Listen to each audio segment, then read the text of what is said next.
Hey guys, I'm going to do a short video just recapping the tips and hacks that I told you about on our last cruise and adding some more at the end. So come go with us and we'll talk about those.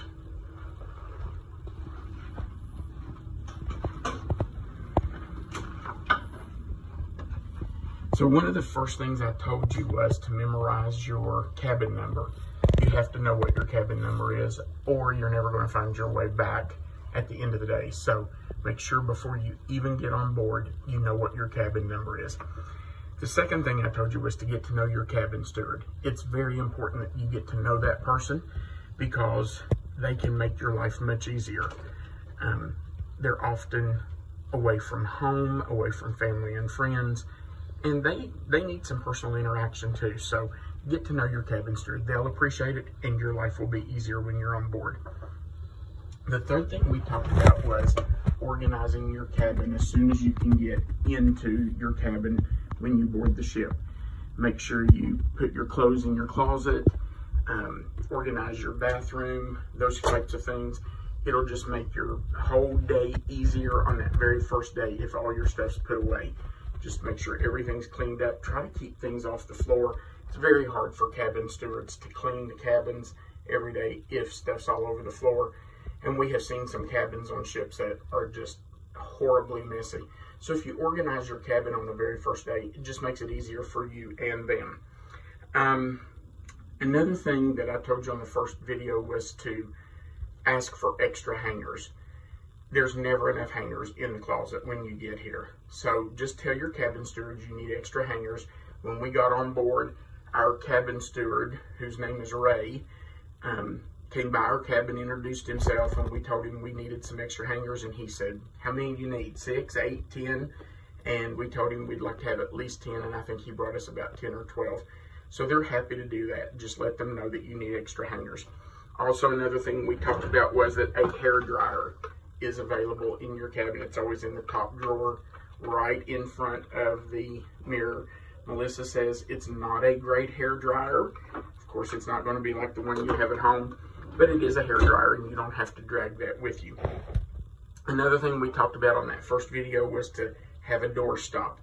If you're in an interior cabin or an ocean view cabin that does not have an outside door, does not have a balcony, they'll give you a door stop if you ask for it. If you have a balcony cabin, they will not give you a door stop because if you open the balcony door and your cabin door, it creates a wind tunnel and it will blow everything in your cabin away. So if you've got a balcony cabin, you need to bring your own door stop, which we did this time. But a door stop is really nice if you want to prop your door open. Another thing that we talked about was having a flashlight. We have never needed a flashlight on our cruises, but you might. We have heard of instances, they're very rare, but there are times that cruise ships lose power for a short period of time. And if your cruise ship doesn't have power, it's nice to have a flashlight. Like I said, we've never needed it, but you might. So if you want to bring just a small flashlight, I bring that one, but really just a small flashlight so you can see to get around is fine. Some people bring night lights. We don't do that because we like a dark cabin. But if you like a light at night, you might want to bring a night light to plug in. Another important thing is to have a lanyard. A lanyard is easy to use to carry your sign and sale card if you want to. Sometimes I do use a lanyard. Sometimes I just put my sign and sale card in my pocket. But it's nice to have a lanyard if you want to carry it around your neck. Another very important thing is to have a non-surge protected power strip. Now, we've got two here. We brought this one, and then I plugged this one into it. So we've actually got two. It's important to have one that has USB ports. That way you can plug in phones, iPads, whatever electronics you have.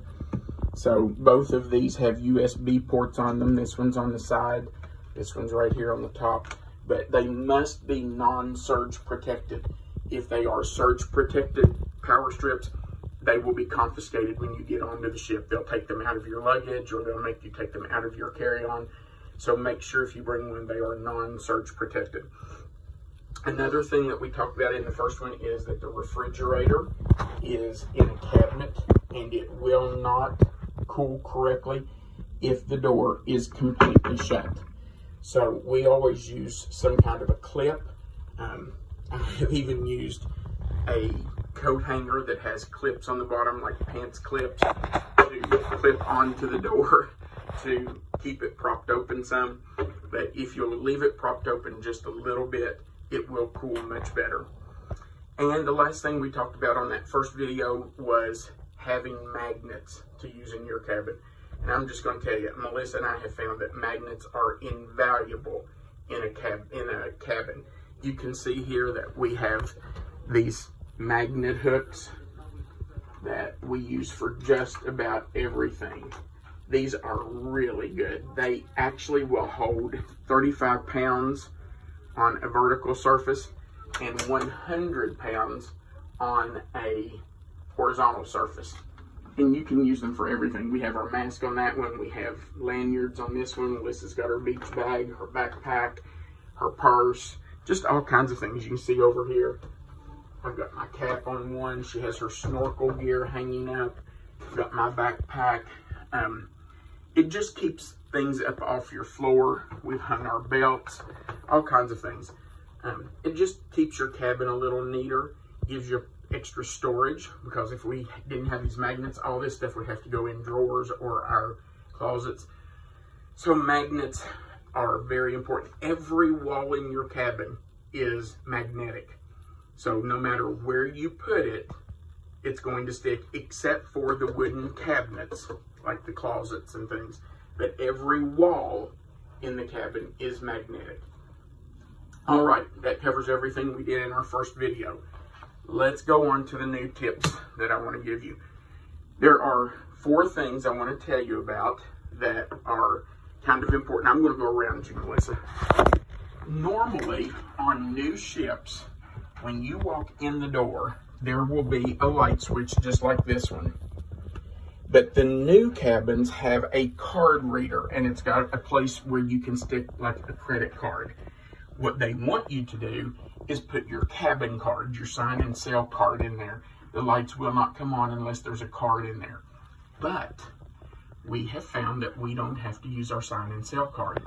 Any card will work.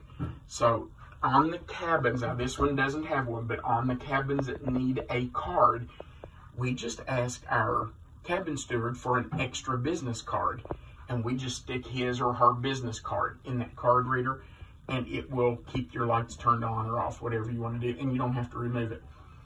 I'll be honest, the first time we were in a cabin that needed a card reader, I did use my sign and sell card, and you would not believe how many times I walked out of the cabin, left my card in the reader, and locked myself out.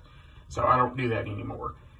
If nothing else, we just take some kind of a card out of my wallet, my library card or something like that, and stick in there, and that will keep your lights on. Another tip is, and this doesn't really affect Melissa and me too much because we're not gamblers, but if you like to play in the casino, we have been told by gamblers on board that the casino pays out more money on days 1 and 2 of a cruise than they do the rest of the cruise combined. They pay out early in the cruise because they want people to see other people winning, so they will play and try to win too. So if you're going to play in the casino, it's best to play on days 1 and 2 of your cruise. You have a better chance of winning then. All right, another thing that I wanted to tell you about was the safe. Every cabin has a safe in the cabin. They're in a cabinet, usually right under your television. It works different ways. This one, you have to slide a card. Any credit card, your sign and sell card, anything like that will work as long. No, Melissa says your sign and sell card won't work. But anything that has a magnetic strip on the back of it will work on this. This is an older ship, and this is the kind of safe that's in it. On the newer ships, the lock is actually operated by a 4-digit code. It has a pad, a number pad, and you put in a 4-digit code. So if before you even come on the cruise, have in mind what your 4-digit code is going to be. Maybe the last 4 digits of your social security number or your telephone number, or, you know, the month of each of your birthdays, something. Just come up with something that you can easily remember for your 4-digit code. If you're on an older ship and you need a card that has a magnetic strip, make sure you have something with you you can use. You cannot put that card in the safe, so you don't want to leave something out that's like a very important credit card. I'm just going to show you what we do. We used our Delta Sky Miles card, and after we swiped it, we hid it under our tray with our glasses and water on it. I don't think anybody would know it was there. Our cabin steward doesn't know it's there, and it's kind of out of the way, but we know how to get into our safe. So just know that you will have a safe. It's a place you can lock up your wallet, your cash, your passports, things like that that you may not want to just leave laying out. So you will have a safe in your cabin. All right. A lot of people get on board and put their luggage, their empty suitcases, in their closet. That's wasted space. You don't need to store your luggage in your closet. Instead, your luggage fits perfectly under your bed. It will slide right under there. Now, if you have a ginormous piece of luggage, it may not fit, but most pieces of luggage will slide right under your bed. And here's a trick that we learned a long time ago. A lot of people will bring a little collapsible dirty clothes hamper, but that's sitting in the floor of your cabin. That's taking up space. So we just use our suitcase for our dirty clothes. When we take them off, we immediately put them in our suitcase and slide it right back under the bed. Our dirty clothes are hidden, they're out of the way, and so is our luggage. If you are platinum or diamond level on Carnival, they will do your laundry for free. So every few days, we bag up our dirty clothes that we've got in our luggage, and we send it off, and they bring it back the next day. Sometimes they'll bring it back that night if you turn it in early in the morning, but they'll bring it back at least by the next day, and it's clean. All right, now let's move to some hacks. I always pull up a map of the ship and I type out the direction to everything from our cabin, and I hang those by our door. So, for example, if we want to go to the photo gallery, I just look down our list, find the photo gallery. I can look and see that it's on deck 4. I can see that we need to turn right out of our cabin, and we need to go all the way to the forward elevators. Now, you can also see that I have things color-coded. That's because I group them by what they are. For example, here's the chic restaurant, the posh restaurant, Guy's Burgers, the Blue Iguana Cantina, Mongolian Wok, and all the food you can see is in green. Everything that's an entertainment place, like the Victoriana Theater, or the 70s nightclub, or the Swing Time Jazz Club, and so on. All of those are in blue. So I color code them. Now, I know that's a little bit anal, but it's just how I do it, and it makes it easy for us when we get ready to go somewhere. If we want to go to the Red Frog Pub to hear Matthew Jordan singing, all we have to do is look there. We know that we need to go to deck 5. To get there from our cabin, we turn right and go to the midship elevators. Get on those elevators, go to deck 5, and we're there. You can also get a small map that is actually small enough it'll fit in your pocket, and you can carry that around with you, and it is a map of every deck of the ship, so that will help. All right, we're going in the bathroom. Most people don't realize that you have a clothesline in your shower. It attaches over here. When you unattach this, it comes into this place, and I'm going to show you that. We always bring a few clothespins with us, because that allows us to hang up wet bathing suits, which we did earlier because we had been to the hot tubs. So we hung up Melissa's bathing suit and mine. and it just is an easy way just to let those dry out. But when you unhook this, it just goes right back into the coil. When you want to use it again, you just pull it out, hook it over here, you have a clothesline. So bring just a few clothespins with you, and that will help you hang up anything wet that you want to let dry. Another thing we do is that we bring a couple of soap dishes that are suction cupped, and we hang those on our shower wall. That gives us a place to either put our soap or to put our shampoos, conditioners, whatever this stuff is Melissa uses. Well, I don't know what it is. So it just gives us a place to get it in the shower, because this is all you have in the shower for storage. And it really isn't a lot of room to keep all your stuff. So I just throw a couple of these. We got these at Walmart. I think they were 98 cents. And they just section cup to the wall. So one or two of those will help you keep things neat in your bathroom. All right. Now this next one, if you haven't already said I'm crazy, this next one's going to make you think I am crazy. I bring a bungee cord. And I'll tell you why. If you want to leave your bathroom door open at night, if the water is a little bit rocky, your door will open and close and open and close as the ship rocks. And that drives me crazy. I can't stand the sound of it opening and closing all night. So I take a bungee cord and I wrap it around the door handle, and then I bring it over to the door handle of the bathroom and hook it on. Can you get in there and see how that is?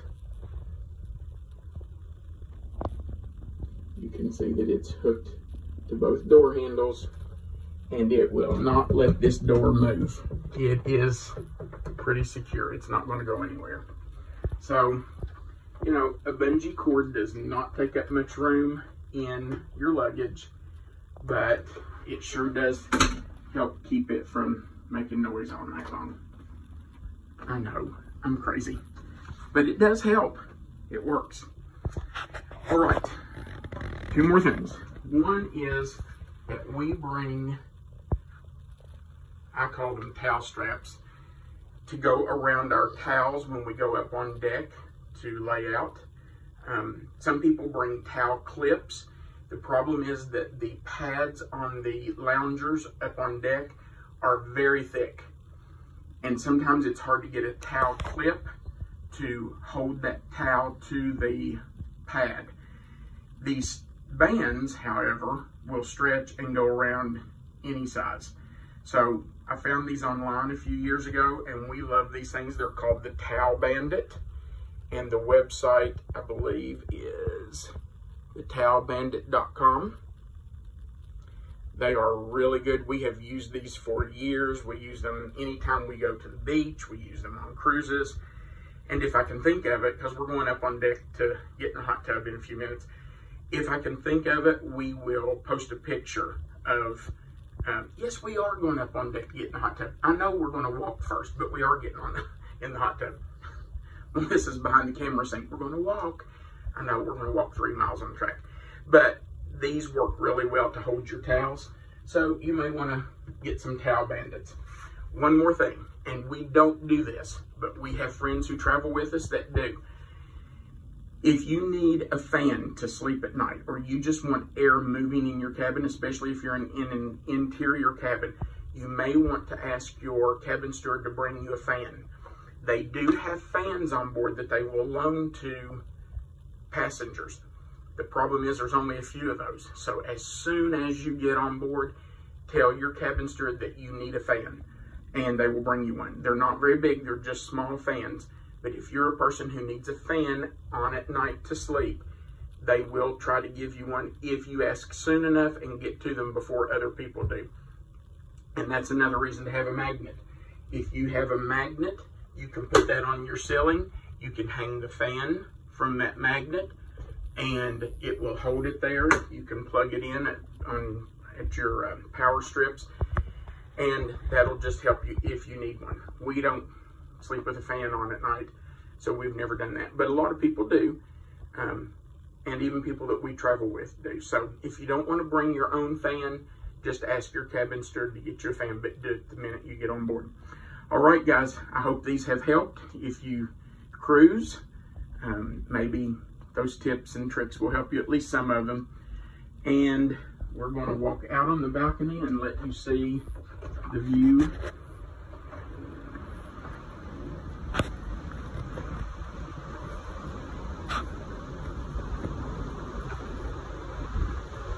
If you have a balcony, you will have a chair that will adjust.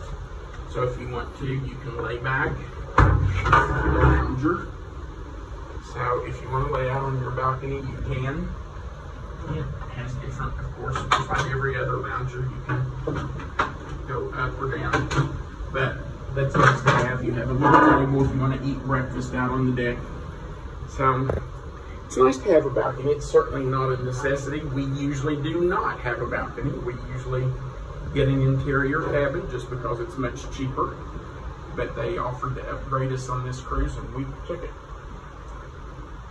All right, I hope some of these tips and hacks have helped you. If you take a cruise, maybe you can use some of these.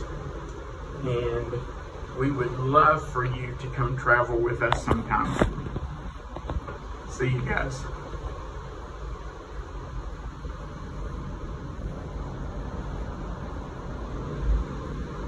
It's a beautiful day in the Caribbean.